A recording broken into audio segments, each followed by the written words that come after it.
Bem-vindos ao podcast O Canteiro, o canal de educação profissional que foca na construção do conhecimento. Agora eu vou improvisar, vou gaguejar. Vamos lá.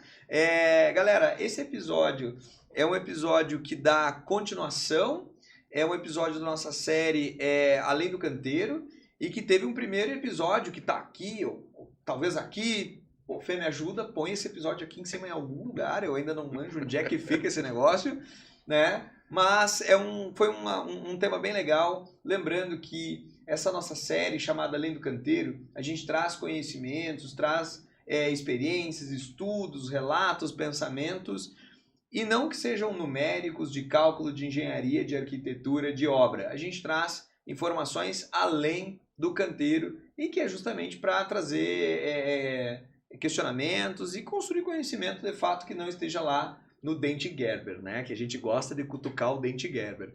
Boa. Então hoje, pessoal, a gente vai dar sequência nesse assunto, né? Que a gente falou que são favelas, a gente falou no primeiro episódio a origem delas e tudo mais. E agora são os cases de sucesso, causos, porra, vamos nessa linha então.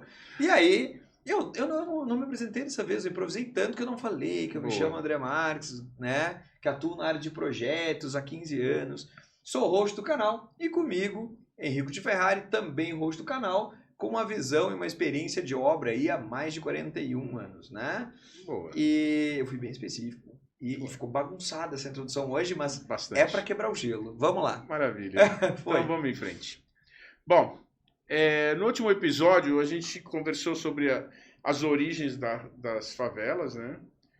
E na nossa visão, a chance de arrumar isso passa muito mais por arquitetura e engenharia do que por metralhadoras, né? Sem dúvida. Então, a gente tem que valorizar bons exemplos, coisas que deram certo, coisas que eventualmente não deram certo, mas começaram a dar certo, e o que a gente pode vislumbrar de perspectiva para melhorar a qualidade de vida de 8% da nossa população, mais de 16 milhões de pessoas que moram em favelas ou comunidades. É muita gente, né, cara? É muita gente. Muita gente. Santa Maria tem 200 mil habitantes, imagina, a gente está falando de 16 milhões ao longo do país. É muita gente.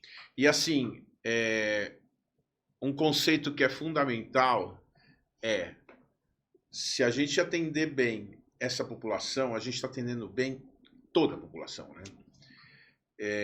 Eu tenho uma frase que eu gosto muito que fala sobre acessibilidade, né? Então, quando você respeitar as pessoas que têm necessidades especiais, você está respeitando a todo mundo, né? Maravilha.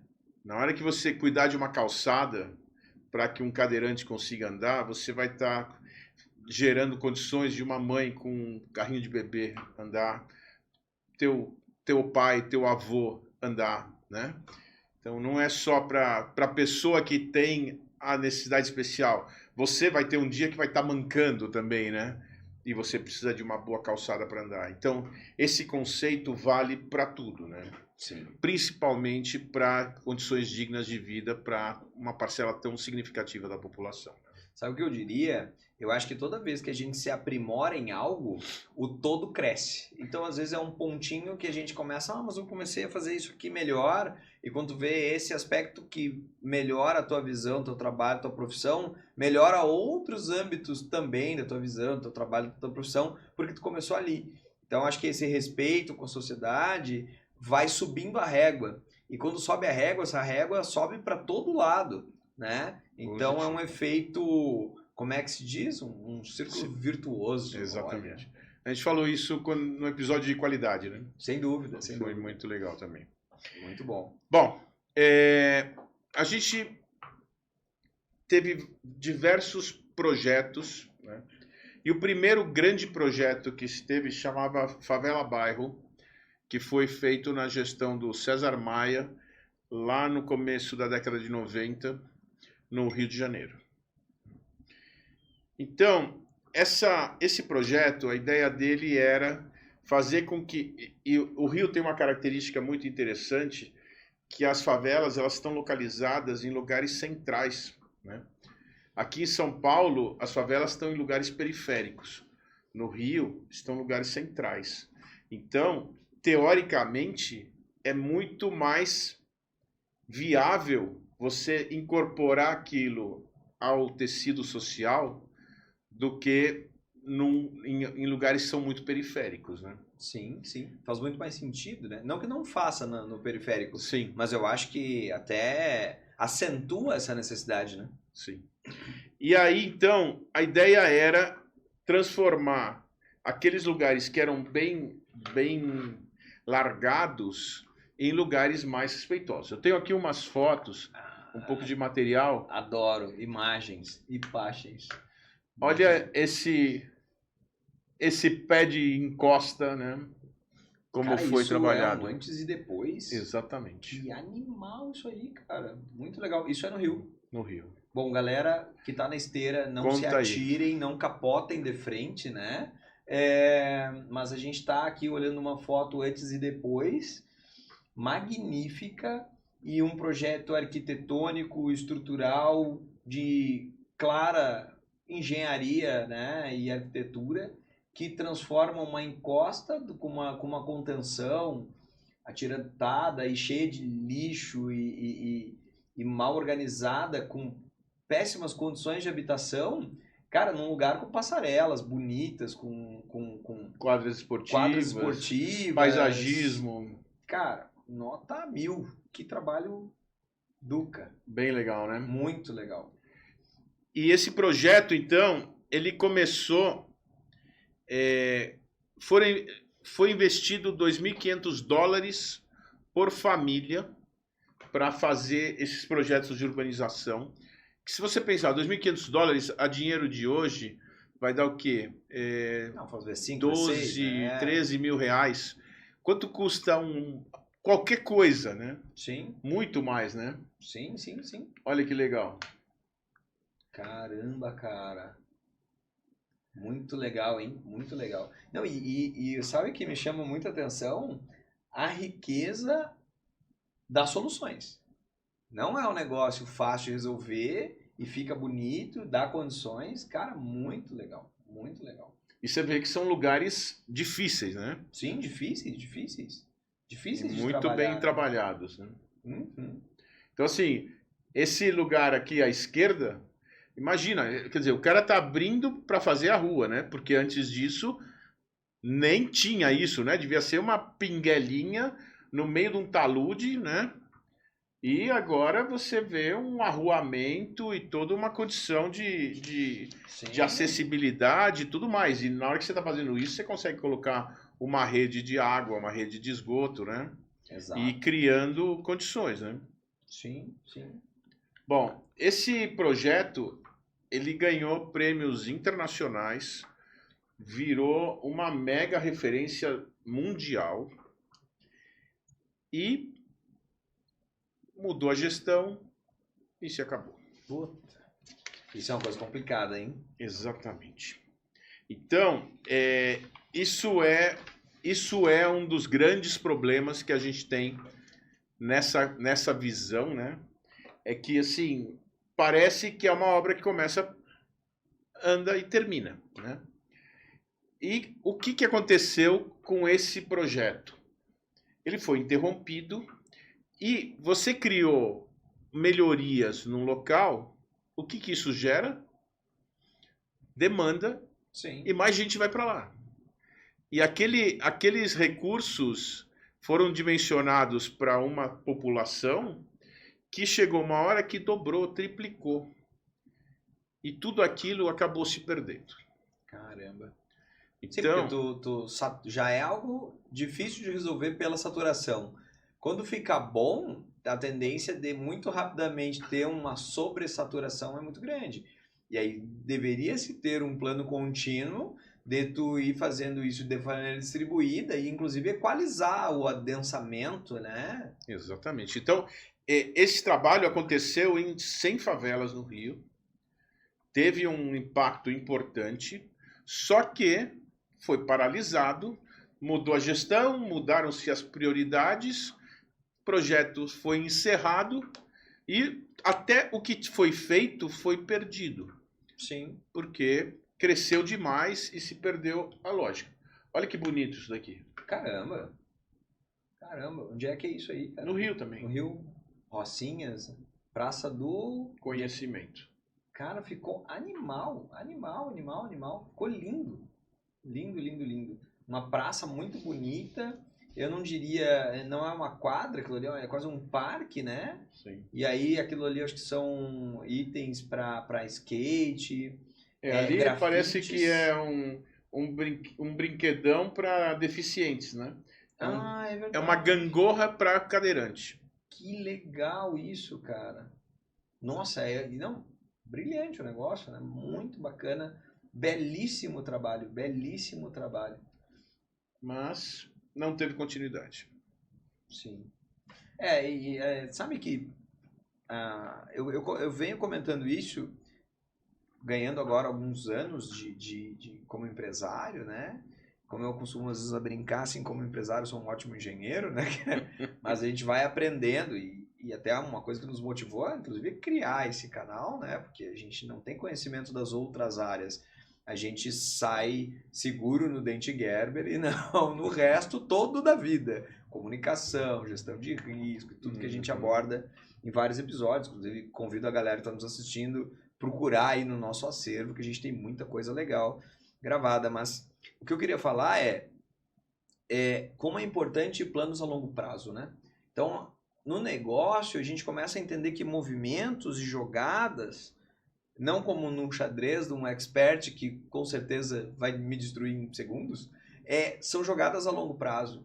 E quando a gente vai isso para governanças, né, ou governos, e enfim, tu tem isso mudando de 4 em 4 anos.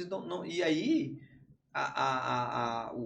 sei lá, talvez o defeito que a gente enxerga de uma maneira muito humilde é que não se dá continuidade do trabalho anterior, porque parece que reconhecer o trabalho anterior, tu não tá fazendo diferente. Então tu sempre faz um monte de campanha, diz que agora tu vai mudar tudo, e não há a inteligência, a empatia de olhar um trabalho do anterior e falar, esse trabalho era muito bom, eu vou dar sequência. Sim. Isso é para a sociedade, não é para o ego do cara que tá lá, que foi eleito, né? Sim. E aí, na empresa já é muito difícil tu fazer alguma coisa rodar em 2, 3, 4, 5 anos. Imagina para um urbanismo de um lugar. E aí acontece isso.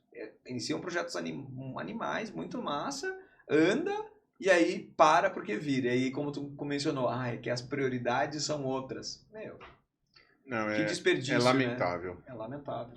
A única coisa boa que ficou desse projeto foi que ele inspirou outro projeto que não perdeu a continuidade, que é o caso de Medellín. Sabe Medellín? Já vou falar algumas histórias, mas diga aí. Bom, Medellín era a sede do cartel de Medellín, do Pablo Escobar, né? Que era um lugar extremamente violento, né? E que ficou mais violento ainda quando o Escobar morreu. Porque aquele poder que estava concentrado se diluiu.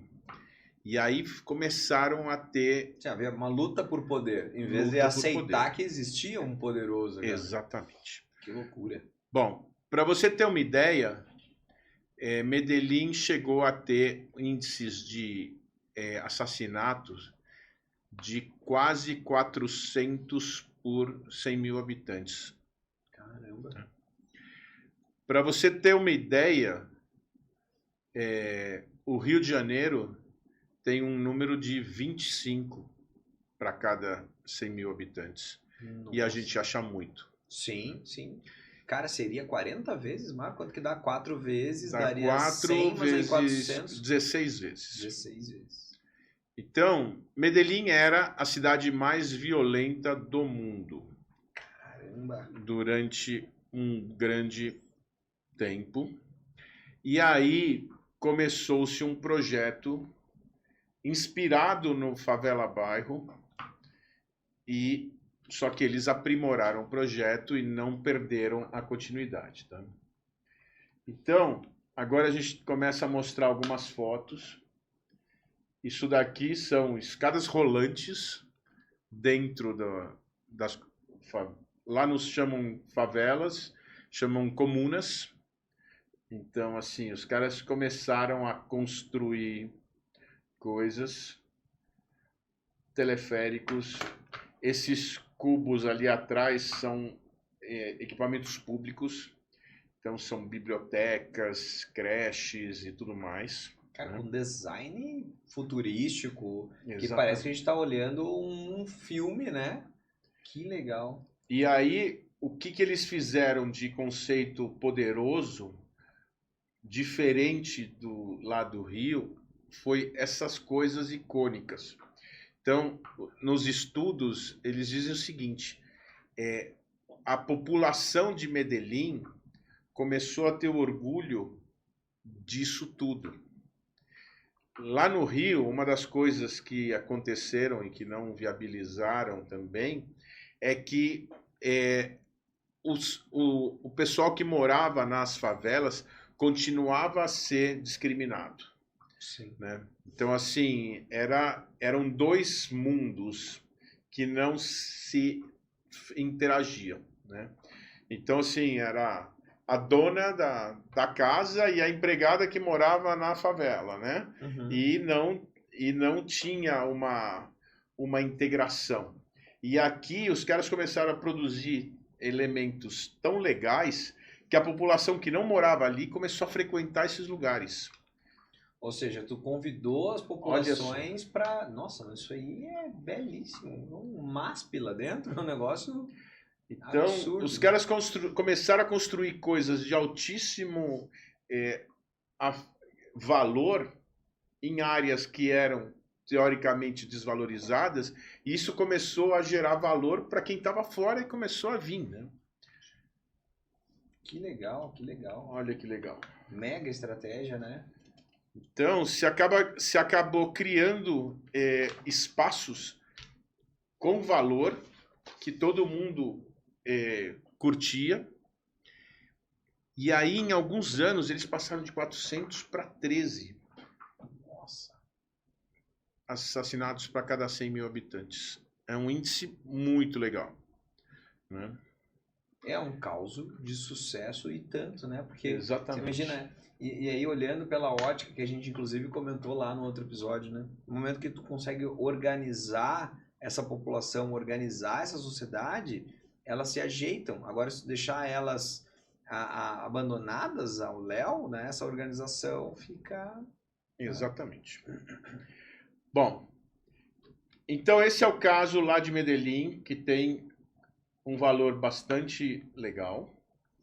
E agora a gente vai tratar de mais dois modelos que são nacionais e não são estatais, e isso é muito legal, que são que o pessoal chama de engenharia social. Olha que legal. É bonito. E aí, então, são duas entidades que têm visões diferentes, mas são muito relevantes, que uma chama a CUFA, que é a Central Única das Favelas, e a outra chama Gerando Falcões. Que legal. E aí, como é que é a pegada deles? A CUFA, ela tem uma pegada de fazer uma valorização cultural dos espaços. Então, você tem programas como o tal do hip hop, que junta grafite com dança, com música e tudo mais. Você tem esportes e tem aquela a Taça das Favelas, que é um campeonato que assim é televisionado e tudo mais. Então você acaba criando espírito de corpo. Então a favela monta o seu time e vai para o Pacaembu ver a final do campeonato, né, e tudo mais.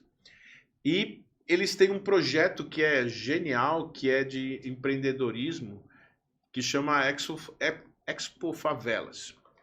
Então, os caras fazem como se fosse uma feira de construção. Tipo um concrete show da vida. Exatamente. Olha que legal. Que legal. E fazem essa pegada de empreendedorismo dentro das favelas.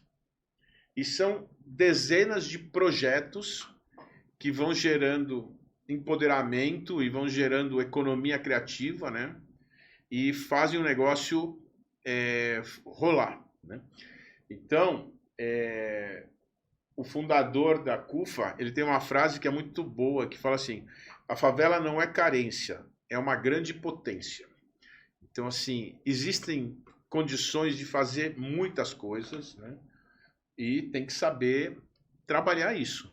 Na medida que você começa a empoderar a população, e assim, tem gente, investidores, que vão nessas feiras para virar sócios em projetos, porque tem viabilidade econômica. Sim, sim. Que a gente está falando de 12 milhões, 16 milhões, 16 milhões de pessoas. de né? pessoas que moram em comunidades. Isso é uma economia de país, né? E sabe o que é o mais legal? Fazendo um gancho com um outro capítulo até que a gente falou, tem um outro capítulo que a gente fala sobre gentrificação, que é um capítulo fenomenal. O teu trabalho foi sem palavras, mas que é a questão de quando tu tá num lugar que tu tem ali, por exemplo, assim, empresas multinacionais ou até nacionais, mas muito grandes, e tu vai ali, tu faz uma compra ou movimenta uma grana, essa grana não fica ali. Essa grana vai para uma central, que pode ser no Canadá, que pode ser no México, que pode ser uma empresa na Positivo. Argentina. Então, não movimenta ali. Agora imagina lugares que a gente está falando de 16 milhões de pessoas e que a grana tá ali. Então, quando tu fomenta esse giro e a gente tem muita gente adensada, esse giro vira uma economia maravilhosa, uma economia que é geradora, Sim. local e altamente latente, né? Então, deve dar muito certo esse negócio. Sim. Então, convido a galera que é investidora a pensar nisso, porque olha a lógica disso, né? Faz todo sentido. Sim. Não, é muito legal. E é uma ótica que é muito diferente, né? Então, isso cria uma viabilidade de exponenciar, né? Sim. Todo esse capital social e humano, né? E reverter o processo numa velocidade que não é só fazendo caridade que você vai fazer, né? Sim. Não, eu acho que também deve abranger olhares ligados ao orgulho, né? Um patriotismo, alguma coisa assim, porque o cara que é daquela comunidade vai chegar um momento que aquilo vira e ele defende. E quando ele defende o seu, isso gera crescimento. É que nem as polêmicas. Ei, vale a pena tu comprar um negócio da China ou tu comprar um negócio produzido no Brasil? O mundo ideal seria a gente pagar mais caro, ter a cultura de pagar mais caro, mas comprar algo produzido aqui, porque a gente indiretamente está fomentando que cada vez a gente produza mais. Eu acho que numa comunidade dessas isso é muito mais vivo e é muito mais inteligente. Protege o meio ali local. Né? Não, e é o tipo da coisa que, na medida em que essas pessoas, essa comunidade começa a se estruturar e ficar forte, não vai ser alguém chegando e falando, não, quem manda aqui sou eu, que vai conseguir, né? Não consegue entrar, né? Virou os canudos Exatamente. do passado. Sensacional. Então o negócio tem uma consistência, né? E um poder no sentido de... Não é um poder, é um potencial. É uma energia potencial. Sim. Ali acumulada fantástica. Sim. É o que o Celso Ataíde fala, né? É uma grande potência, né? Olha aí, o cara tem... perfeita a frase do cara, muito boa. Bom, e agora vamos falar da outra grande organização, que é a Gerando Falcões. Empoderadora, né? Sim. Gerando Falcões, e até o cara ouve e fala, pô, como é que eu participo disso? Bom, aqui ele tem essa visão sistêmica, né? Que ele fala que você precisa dar moradia digna. O nome do plano, antes que tu fale a volta toda, né? É um plano de decolagem familiar. Muito massa, animal, porrada. E aí tu tem toda uma roda com várias enfoques. E, perdão, te atrapalhei. Imagina. Então, moradia, saúde, cidadania e cultura de paz. Caramba. Direito à educação, uma primeira infância saudável, uma mulher autônoma, empoderada, né? Que não aceita a violência doméstica, cultura, esporte, lazer e geração de renda, empreendedorismo, empregabilidade e microcrédito. Eu expandiria isso, cara, para uma cidade ou uma sociedade ideal. Olha o que o cara traz. Ele traz ali, quanto? 1, 2, 3, 4, 5, 6, 7, 8 pontos e que é uma sociedade ideal. Cidadania, cultura, cultura por si só é legal, o fomento ali, né, da cultura de paz organizacional, engajamento dos jovens, essa questão toda do orgulho que eu estava comentando. Direito à educação, primeira infância, cara, animal. Muito massa. E aí o nome do projeto chama Favela 3D, que o 3D significa digna, digital e desenvolvida. Nossa, porrada, hein? Muito bom, Cara, né? a criatividade dos caras, a gente tinha que trazer um cara desse aqui no canal, hein? Vamos eu achei batalhar. sensacional, tô Sim. impressionado. Bom, então assim, esses são os projetos, né? A Favela 3D, que é uma reestruturação urbanística e humana, né? A Decolagem, que é esse plano, e ele ainda tem o Falcons University. Olha só, cara. Que é um programa de aceleração de talentos para fazer todo esse projeto. Que bacana. E esse cara, ele fez um projeto que é, assim, você olha, isso aqui é um conjuntinho habitacional, né? Uhum. Beleza. Isso daqui foi feito onde era uma favela em São José do Rio Preto, que eles usaram esses conceitos todos, eles arrumaram patrocinadores e aí entraram com 20% da grana e mais o projeto, chamaram a prefeitura e o governo do estado e juntos fizeram esse projeto acontecer. Cara... Então, assim, é um projeto, chama Favela Marte. Inclusive, no dia da inauguração, o cara, que é o Eduardo Lira, ele se vestiu de astronauta para falar que estavam entrando num outro planeta, que era uma visão de futuro do negócio. E eu convido a galera a olhar as imagens aqui, né? Porque a gente olha na imagem da esquerda uma comunidade claramente desordenada, né? Ou com carência de tudo ali, né? A gente vê as ruas não retificadas, a gente vê falta de saneamento, clara, evidente falta de saneamento e tudo mais. E a modernização do negócio é belíssima, né? Belíssima, com edificações organizadas, arruamentos, posteamentos, certamente iluminação. Animal, muito legal. Aí a frase do Edu Lira, que é o cara do Girando Falcões, que eu acho excepcional, é o seguinte: o problema da pobreza não é o barraco. O barraco é consequência. O problema da pobreza é que põe o pobre dentro de uma gaiola. É a pobreza emocional e psicológica. O nosso maior desafio é abrir essa gaiola. Nossa. Ou seja, fazer com que o cara se entenda como um ser humano cheio de potências, né? E que ele pode e deve batalhar e sair desse estado, né? Sim. Não, ou assim, não necessariamente sair, mas eu digo empoderar ele para que ele encare a sociedade com firmeza, né? Não aceite preconceitos, falta de dignidade, humilhações, etc. Para o ser humano passar por isso, ele tem que estar forte. E tu tem que empoderá-los, né? Sim. Então, sensacional, muito bacana mesmo.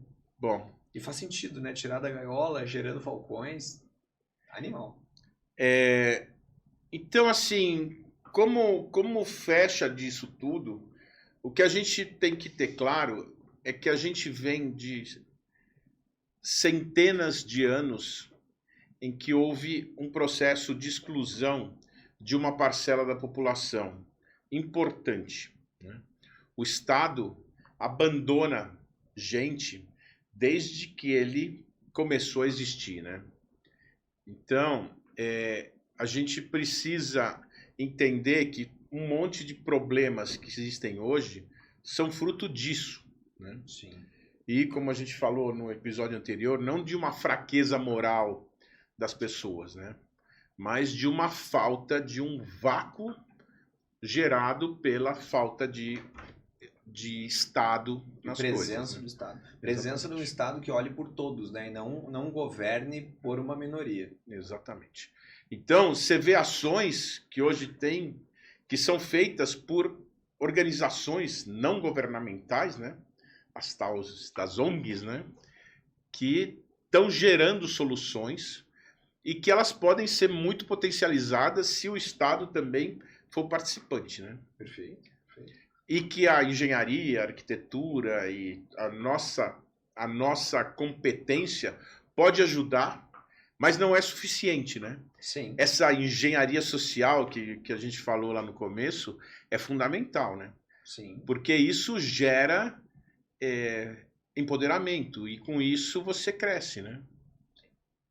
Sem dúvida é espetacular. Espetacular. Acho que abre a mente de todo mundo, né? Dos nossos ouvintes, inscritos. Galera, eu convido vocês a comentar no canal, comentem nesse episódio, tragam um questionamento sobre isso. Eu achei muito relevante, é inspirador esse trabalho e eu tenho certeza se funciona para mim, se me inspira, tenho certeza que vai inspirar a todos que nos ouvem, que nos acompanham aí. Mais alguma consideração, Rico? Não, acho que é isso. É um episódio para reflexão, né? Sim. Passar a lei do canteiro e para a gente se questionar de um monte de coisas, né? Sim. Que a Abrir gente a mente, acaba... né? Pensar Exatamente. no todo. Muito legal, cara. Parabéns. Eu achei o episódio animal e convido a galera a se inscrever no canal, compartilhar para aquele amigo, aquele arquiteto, aquele engenheiro que não tem a mente aberta e precisa de um empurrãozinho, vai servir muito bem. Então, adorei. Legal. Mais uma vez, obrigado e até a Valeu. próxima, galera. Até a próxima, pessoal.